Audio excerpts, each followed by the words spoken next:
Yo, what is up, YouTube? This is your boy Josh over here at American AF Dumpster Rentals in Dallas. I'm gonna be doing a couple little small quick videos talking about some regular terms or definitions that we use in the dumpster or the trash industry.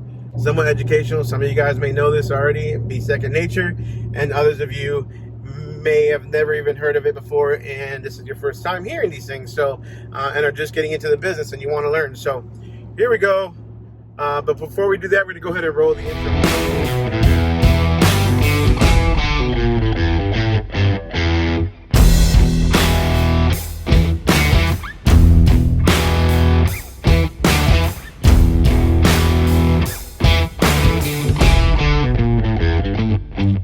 So you may hear me in the channel talking about or seeing me visit a couple different dump sites. So your main dump site or your city's main site is going to be called the landfill. That's where pretty much all the trash, most of the trash in the city gets dumped, disposed of.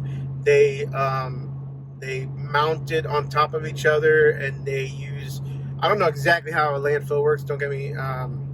I'm not going to lie to you, but my understanding is, and it may be 100% wrong, but anyways, what they do is they pile a boatload of trash, and then they layer it. It's literally layer after layer after layer. So you've got trash, and you've got compost or dirt, and then you've got trash again, and you've got compost. That's why most landfills are, really big hills or whatever. So when you go to your main landfill or your city's landfill, there's going to be several ups and downs.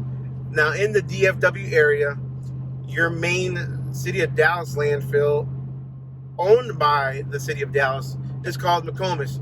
You've got your public-owned landfills by the city or state or county even. You've got your private landfills, which around here is like Republic. Republic is one of the main trash companies here that is contracted by the city and the county and a lot of different things, and they've got exclusive deals in certain areas and all that good stuff. So they own their own landfill. I don't know if CWD does or not. But anyways, so I know I've been to one privately owned landfill in Arlington. It was a Republic. Very nice, very clean place. Well, clean for being a landfill, but it was really expensive. I think it was like $150 minimum, and that gave me like a ton and a half or something like that, and after that I paid like $100 a ton or something. I don't remember exactly what it was, but it was around there. Then there's the Republic landfill in Ennis, off of 45, right by the drive-in movie theater. Yes, we still have a drive-in for those of you guys that aren't familiar with this area. So that's also a privately owned landfill. So a bunch of land owned by a company, and the company manages it. McComas, which is the city one, they're the least expensive in the entire area. We paid $37 a ton.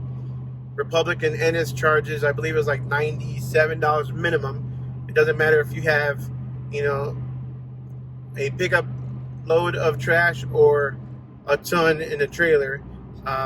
It's $90-something for up to a ton and a half, and after that, I believe it's I believe it's like $60 a ton thereafter. But the city-owned landfill is usually going to be your least expensive. Usually. That one, again, I paid $37 a ton for. However, everybody goes there. Always a long line. Horrible service. It's like the DMV of landfills, right? So, anyways, landfills are outdoors. Huge mini mountains. Lots of birds.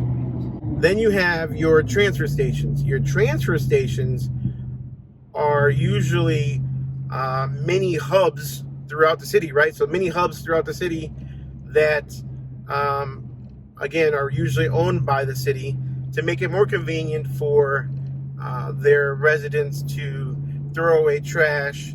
Some may be open to commercial vehicles like dumpster companies like us, and then some are only for residents only. You have to show proof of ID, and usually it's either free or very, very low cost for city residents to throw away their trash. Transfer stations do not keep the trash there. Okay, transfer stations are literally just that. They are transfer stations, so you take your trash there, you dump it, and then they take it and they put it in a 18-wheeler, a big semi truck, and then they take it to the landfill itself, the main city landfill. So benefits of going to a transfer station is it's a lot cleaner. It's indoors. It's concrete usually. It's you're usually in and out because it's also more expensive. So for the guys that are in it to, make every last dollar they can and profit, and are willing to exchange their time in a long line at the landfill sometimes, will not go there. But for me, time is money. Time is more valuable to me than money, right? So if I got to pay an extra $20 a ton, which is about what I pay, $57 a ton versus $37 a ton going to the landfill, then I'm going to do that.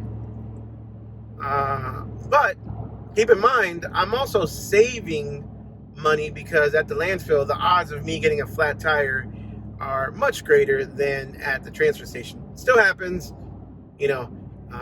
absolutely can definitely happen, but the odds are much greater at the landfill that I'm going to get a flat tire and have to spend more time plugging a tire or taking it to a tire shop if it's a really bad one, versus just, going to the transfer station, paying a little bit more, and then not have to worry about it. So you pay more up front. You usually can get in and out a lot faster. And again, transfer stations, they take them in semi-trucks they take the trash in semi-trucks from transfer stations, and they do like a rotating, at least here in Dallas, I believe they said they had about 12 trucks every day, full time, that rotate between the different transfer stations and take it to the main landfill. And then they put them on these tippers, and literally, although semi-trucks don't dump, at least those semi-trucks don't dump, they roll the semi-trucks onto a tipper, which dumps the entire trailer and cab out. And then, boom, they go back around and they keep on going nonstop all day. You pay more for the convenience of maybe being closer to you in your area or whatever area you cover, more for the convenience of it being indoors, more for the convenience of it being cleaner.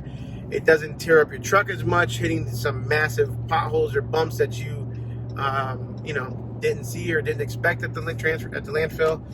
In general, just much faster to get to a transfer station. So that is your definition or your differences between a transfer station and a landfill.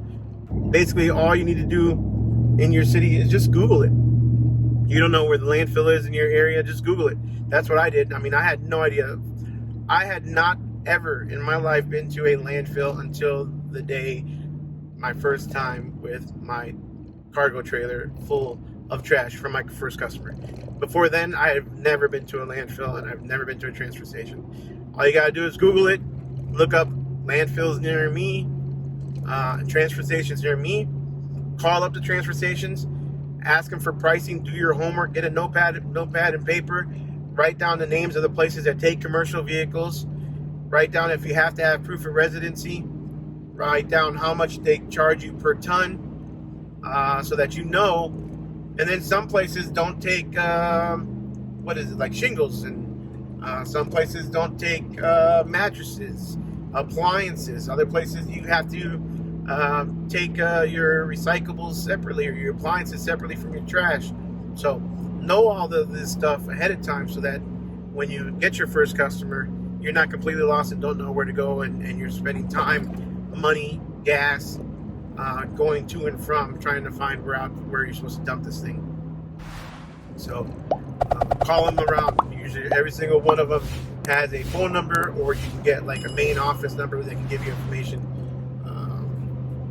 Some are going to charge by the yard. There's one that is literally the closest landfill near me in the city of Ferris. However, they charge by yard, and a 20-yard dumpster would run me right around $250, which is absolutely insane. Regardless of what I have in it, let's say I have 20 yards full of very light residential trash that probably won't weigh hardly a ton or a ton and a half, I would still pay $250 there versus going to the landfill and paying $37. That's my entire profit almost, right? So do your homework first. Unfortunately, I can't go there because it's just out of my price range, too expensive. But they do that because I think it's a privately owned one, and they prefer to just provide the service to their own vehicles versus private companies like us. So anyways, that's your difference, guys. Hope you liked the video. Make sure you give me a like, thumbs up, subscribe to this channel for some fresh content.